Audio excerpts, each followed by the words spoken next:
Quelle stratégie les autorités du pays vont-elles adopter lors de la réouverture des frontières prévue au mois de mai? Une question que se posent les syndicats qui interpellent le gouvernement à un mois de l'échéance. Ils redoutent une recontamination massive au Fénois et réclament un dispositif strict pour l'accueil des non-résidents. C'est un reportage de Laure Philibert et Esther Palao-Cordet. 5 cas positifs en l'espace de 72 heures. La Polynésie française est presque Covid-free. Mais comment éviter l'émergence d'une nouvelle vague de contamination, à l'instar de l'Europe, alors que se profile la réouverture des frontières d'ici un mois? Le 15 juillet dernier, lors de la reprise des vols internationaux, la propagation des cas est rapidement devenue hors de contrôle. 2 mois plus tard, la Polynésie enregistrait son premier décès lié au Covid. Les partenaires sociaux redoutent un retour à la case départ. Je ne suis pas pour, je suis contre l'ouverture de notre frontière parce que nous n'avons pas été tous vaccinés.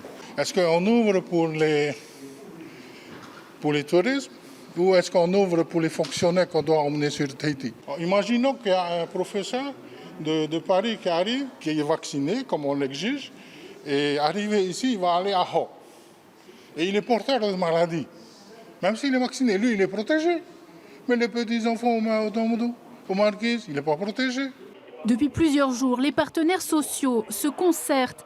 Ils souhaitent être reçus par les autorités, car s'ils ne disent pas non à une réouverture des frontières, c'est à condition que des contrôles stricts soient appliqués. Nous sommes pour l'ouverture éventuelle des frontières à des conditions extrêmement strictes.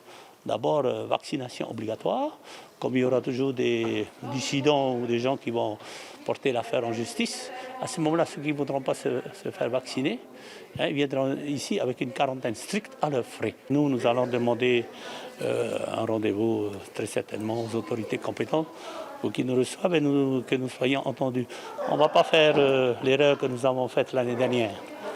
C'est-à-dire laisser faire. Favorable si le contrôle strict est là, mais pas favorable s'ils viennent comme ça, comme aujourd'hui.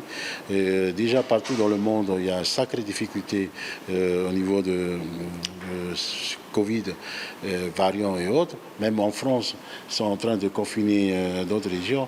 Je ne pense pas que c'est une bonne chose aujourd'hui. Je ne pense pas.